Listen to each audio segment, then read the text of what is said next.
केजरीवाल के और कौन कौन से रूप सामने आएंगे मनीष जी?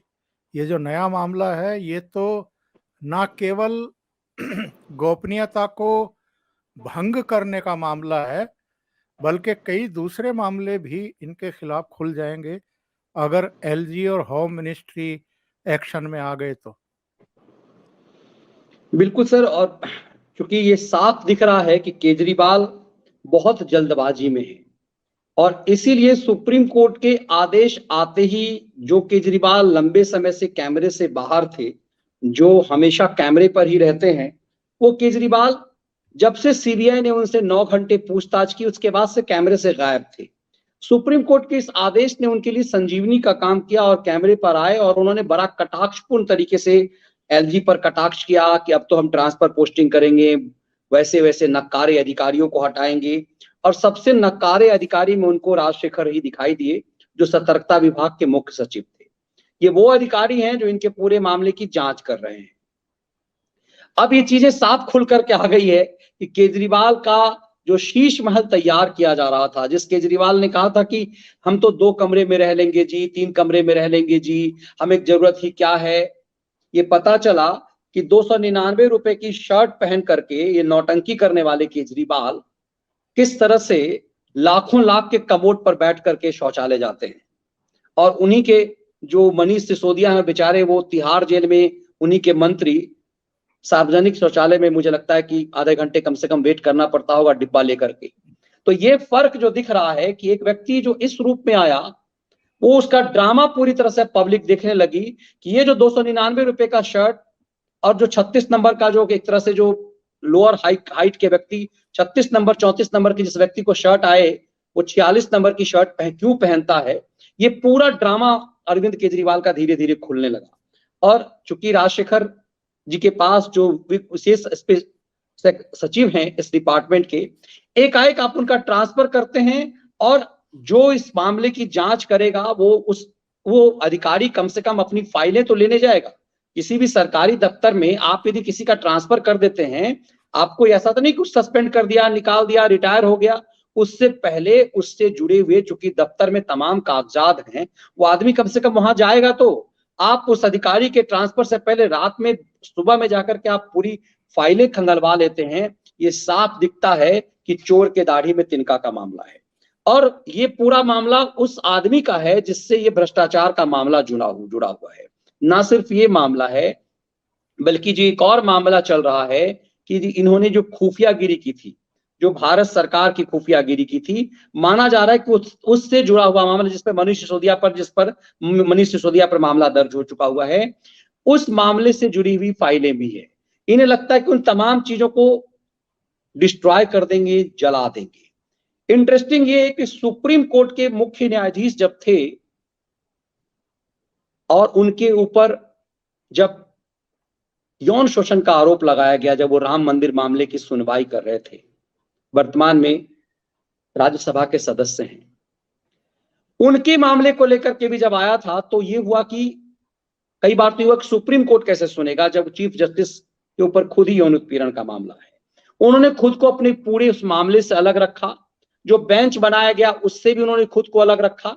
इसके बाद भी आरोप उनके ऊपर लगते रहे। मतलब आप जिसके ऊपर खुद जांच चल रहा हो, वो आदमी वैसे विभाग के अधिकारी को हटा दे, उसमें छेड़छाड़ करे। मुझे लगता है कि सुप्रीम कोर्ट जो इनके लिए एक डायलॉग सुप्रीम कोर्ट से आता है हमेशा कि चुनी हुई सरकार, तो चुनी हुई सरकार होने का मतलब ये नहीं है कि ये चुनी हुई सरकार का मुखिया कोई जिम्मेदारी तो कागजी तौर पे ना ले, लेकिन इस तरह से छेड़छाड़ अपने ही सबूत को नष्ट करे।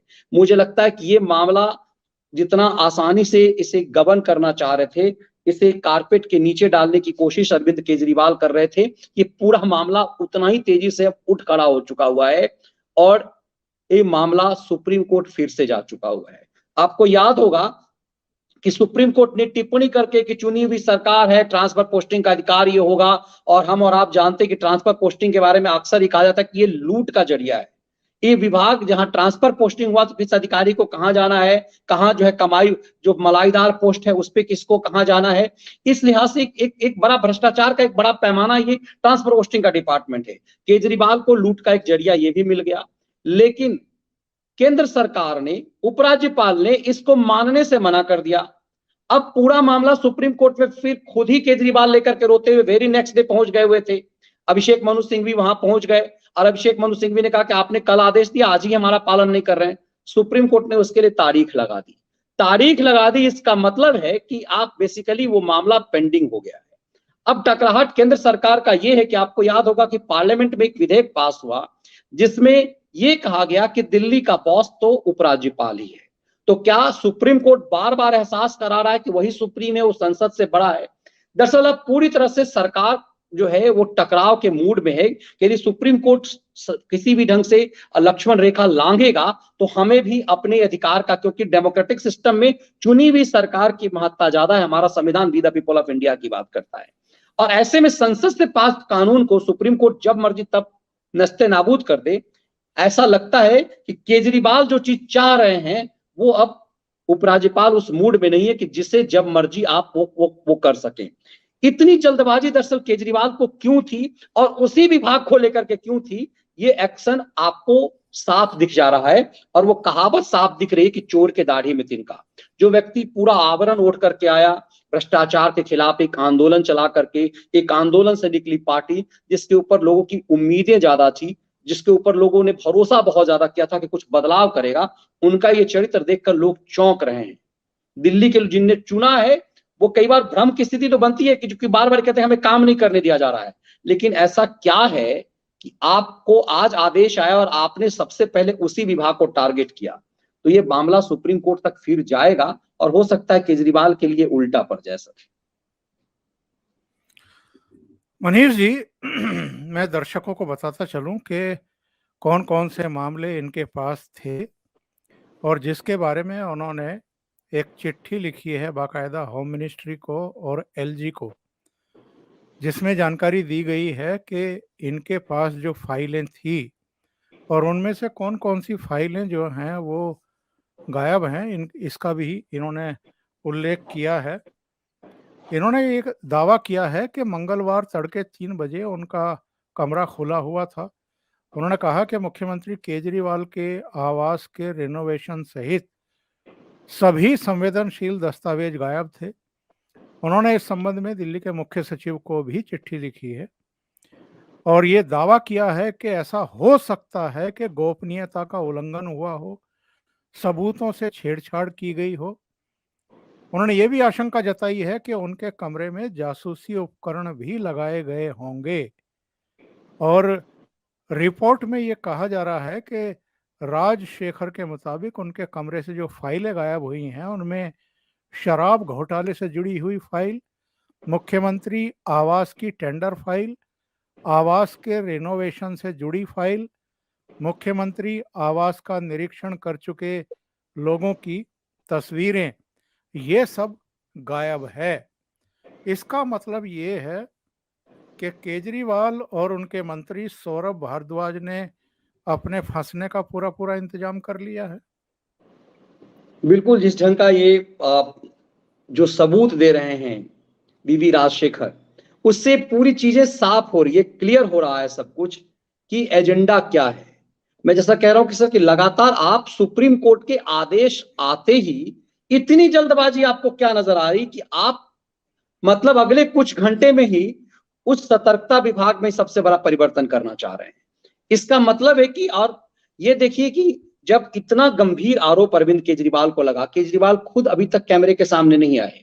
ऐसी क्या जरूरत पड़ गई थी कि जो व्यक्ति 2013 में मुख्यमंत्री बनते ही एक नाटक करता है कि चीफ मिनिस्टर के निवास में मैं नहीं रहूंगा, मुझे क्या जरूरत है जी। वो वीडियो आज के दौर में पूरा जो है, आप सोशल मीडिया के दौर में हर चीज आप नंगे पूरी तरह से हो जाते हैं।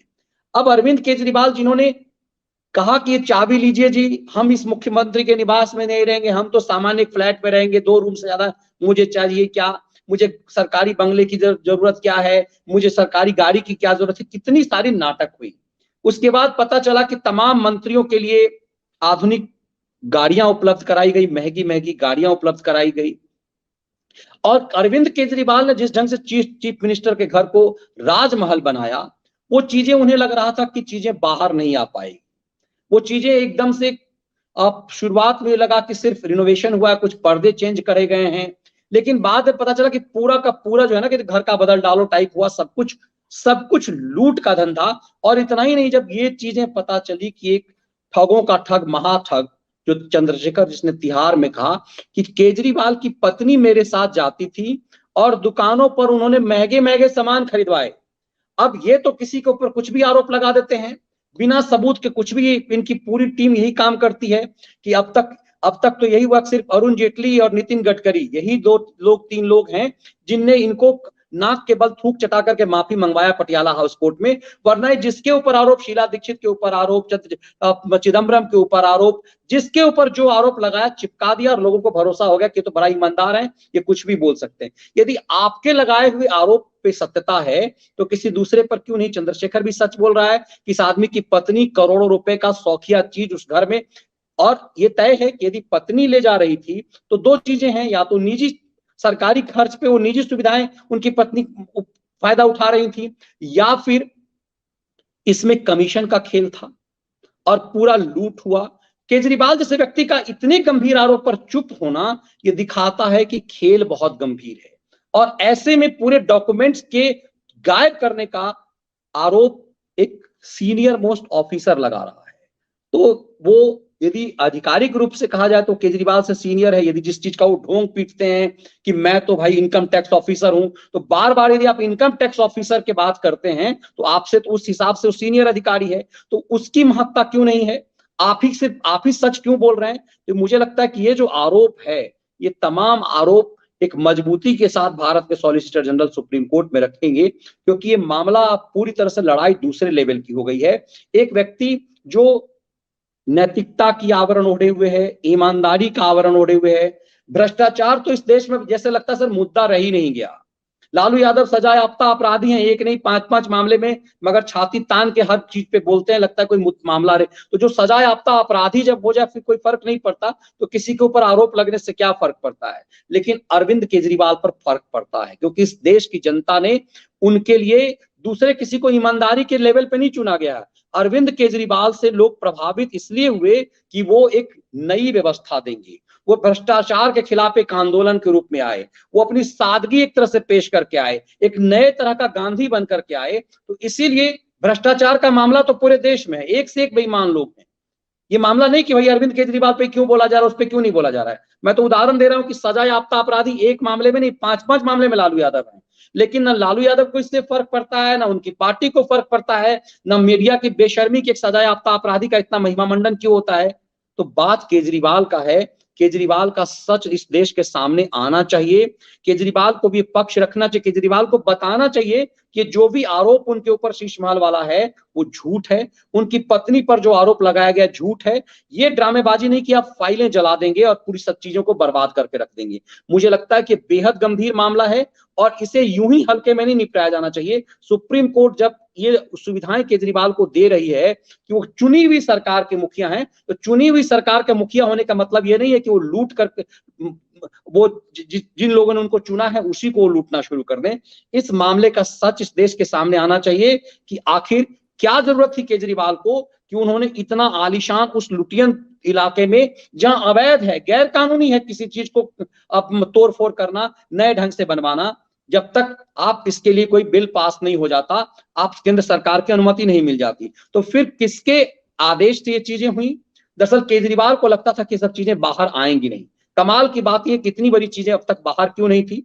दरअसल मुझे ये लगता है कि इन्हें लगता होगा यही वो अधिकारी है जिसके माध्यम से ये फाइलें बाहर गई और ये बदले के भाव से काम कर रहे हैं। लेकिन बदले के भाव से सच नहीं छुपाया जा सकता है। मुझे लगता है कि सच जो है वो जरूर सामने आएगा और सच सामने आना चाहिए। ये बड़ी जिम्मेदारी विपक्ष की है, जो दिल्ली में विपक्ष है उसकी जिम्मेदारी है कि इस मामले को पूरी तरह से परत दर परत खोल करके देश की जनता के सामने रखे।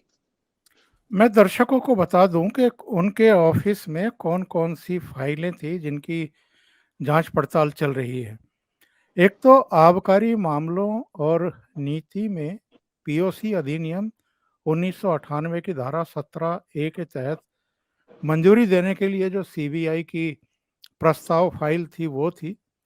Number 2, six flag staff civil lines की निविदा फाइलें, नियम और शर्तें वाली।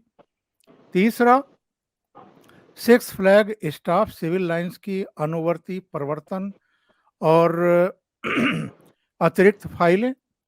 चौथे, ठेकेदारों द्वारा सिक्स फ्लैग स्टाफ से संबंधित जमा किए गए चालानों के संबंध में पीडब्ल्यूडी द्वारा किए गए भुगतानों से संबंधित पुस्तिकाएं।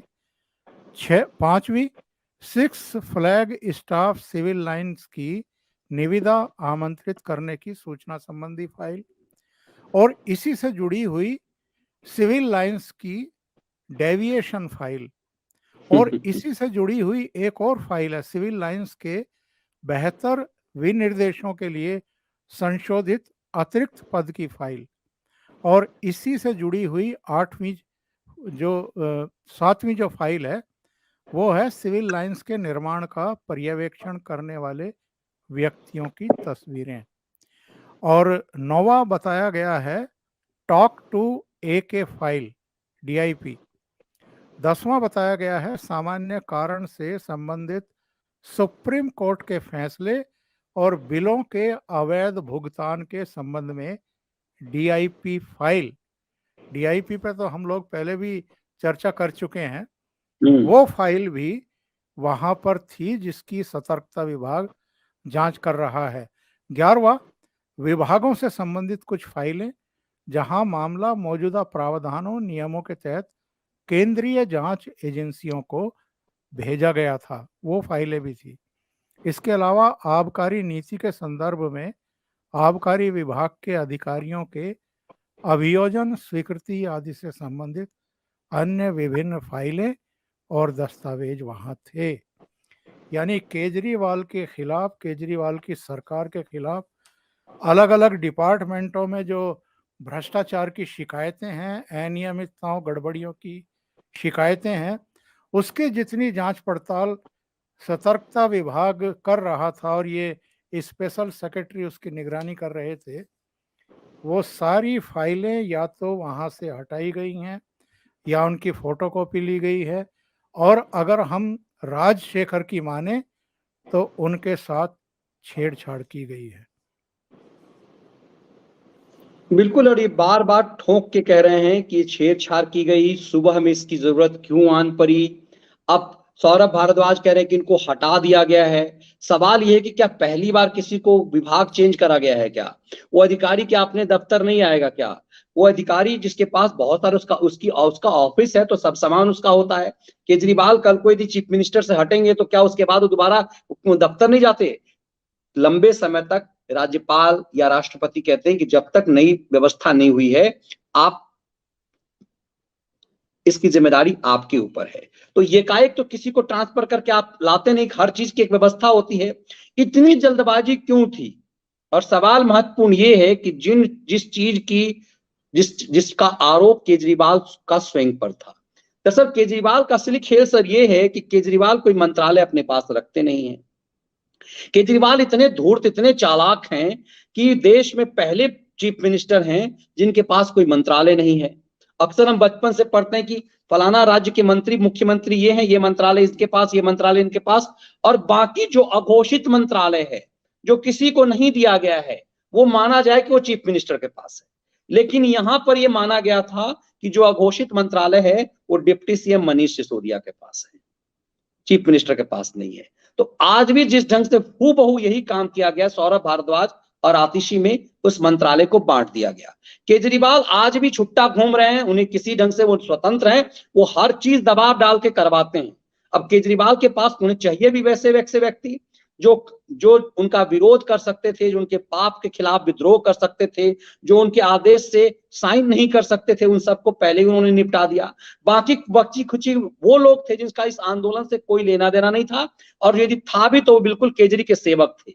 मनीष सिसोदिया की स्थिति वैसी कुछ भी नहीं थी, जो जिनका कद बड़ा था। पत्रकारिता के पेशा में रहते हुए हम और आप उन्हें पहले से जानते नहीं थे आंदोलन से पहले। तो जो लोग बड़े लोग थे, जो एक स्टैंड ले सकते थे, जिनके अंदर गट्स था, जिनका एक प्रभुत्व था, चाहे वो कुमार विश्वास हो, किरण बेदी हो, आनंद कुमार जी हो, शांति भूषण हो, प्रशांत भूषण हो, योगेंद्र यादव हो, इन सबको पहले साइड कर लिया। तो आप देखिए सौरभ भारद्वाज, अब सौरभ भारद्वाज की हैसियत अरविंद केजरीवाल के सामने क्या है?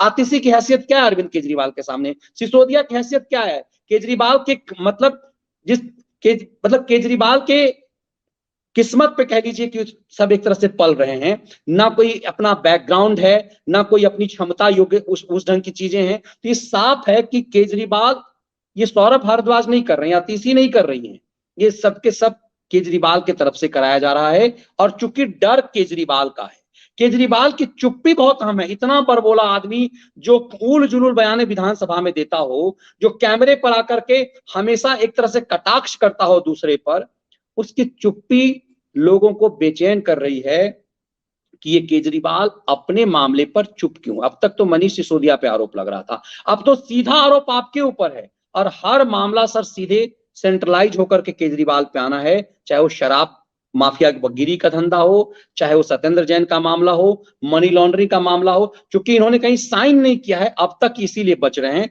लेकिन इस मामले में चूंकि ये खुद इनका मामला है, इनके शीश महल का मामला है, तो इनका फंसना तय है।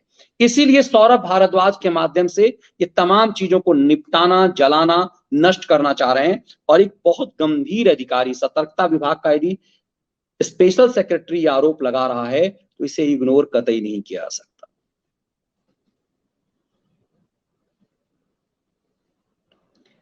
आप म्यूट हैं सर, आपकी आवाज आ नहीं रही है। जी हाँ, जी हाँ। दिल्ली सरकार का एक बयान आया है इस पूरे प्रकरण पर। इनका कहना है कि ये एक भ्रष्ट अधिकारी है। एक मिनट, ये एक भ्रष्ट अधिकारी है। वो दिल्ली सतर्कता आयोग का वानखेड़े है, समीर वानखेड़े है। उन्हें एलजी ने सतर्कता विभाग में कैसे नियुक्त किया, इसकी जांच होनी चाहिए। वो सीएनजी किट घोटाले का मुख्य आरोपी है और सीबीआई ने उनके खिलाफ अनुशासनात्मक कार्रवाई की सिफारिश की है।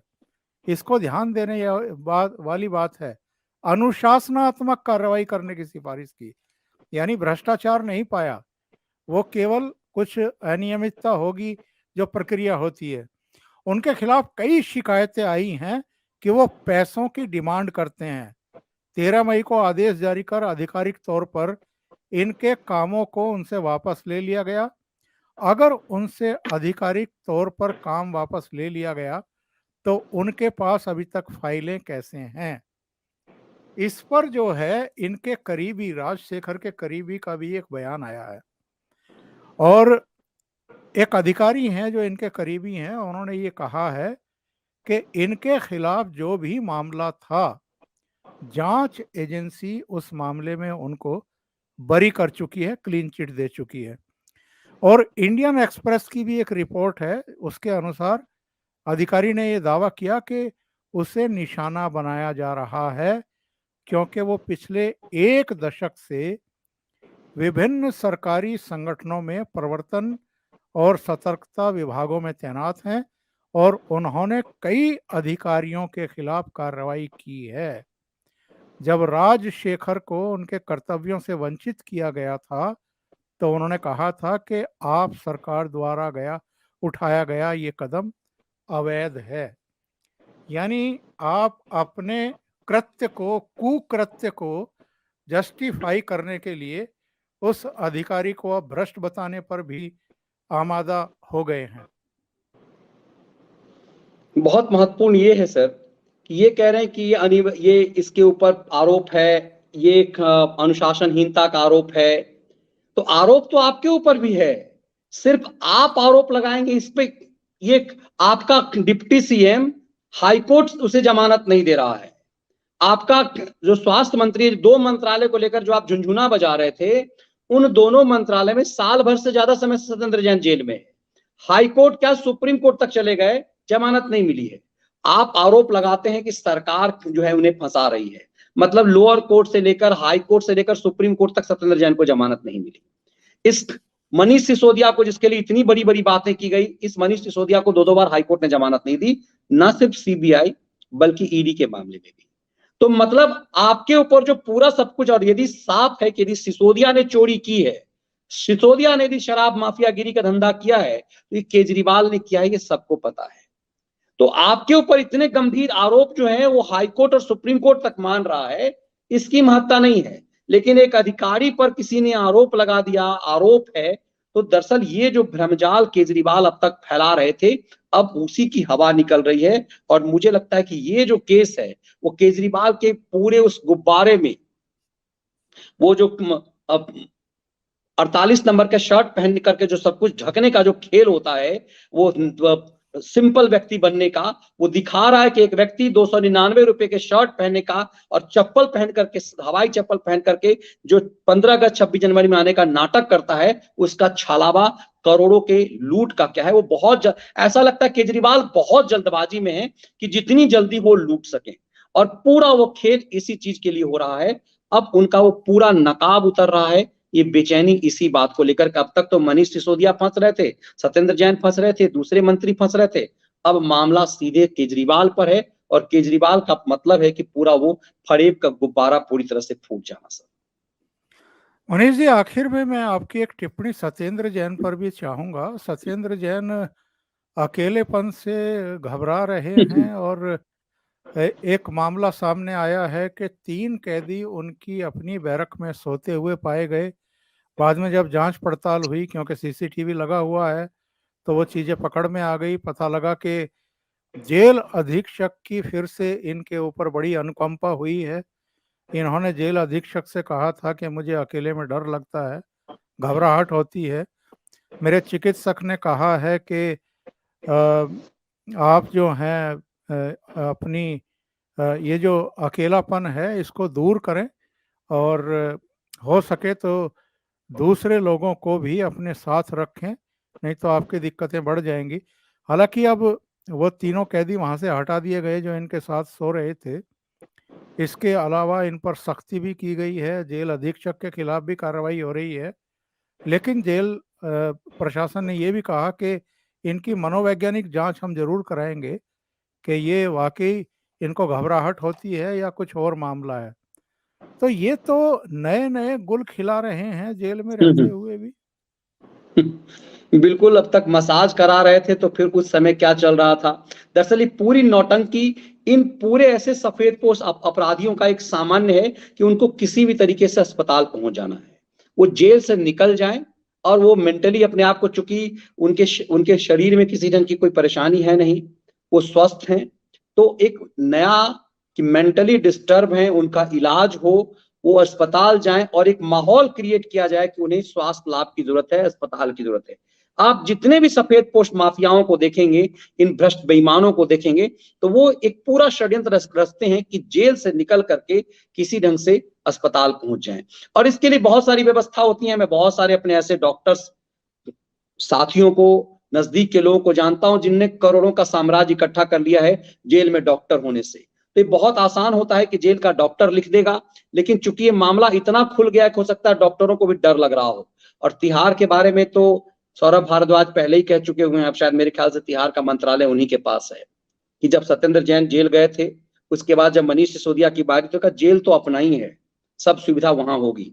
तो अब एक बार पकड़े गए आप मसाज कराते हुए, दूसरी बार वीडियो जब आ गया कि इस शिकायत के बाद भी कोई अमल नहीं किया जा रहा है, तो मामला सुप्रीम कोर्ट में ना फंस जाए, इसीलिए नया नाटक किया गया है कि हम अकेलापन महसूस कर रहे हैं।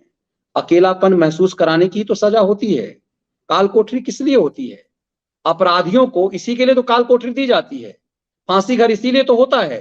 तो आपने अपराध किया, इसीलिए तो आप तिहाड़ जेल में हैं। अकेलापन के लिए तो तिहाड़ जेल में है। इसलिए जेल क्यों होता है सर? जेल तो इसीलिए होता है कि आप समाज के लिए खतरा हो चुके हुए हैं। तो समाज के लिए खतरा है, इसीलिए आपको जेल में डाला गया है ना। तो अकेलापन ये अयासी करने के लिए थोड़ी डाला गया कि आपकी सुविधाओं के लिए। तो ये पूरा नए नए छलावा है इन सफेद पोशों का।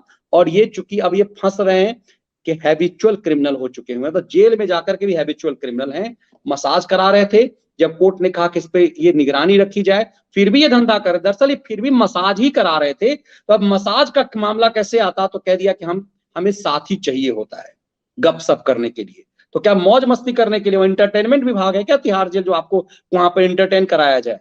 तो ये चीजें दिखाता है कि ये पूरा जो छलावा अरविंद केजरीवाल के उस पूरे गैंग का है, जिसने नैतिकता का आवरण उठ करके दिल्ली को छला है सर। और क्या आपको लगता है अरविंद केजरीवाल को भी अब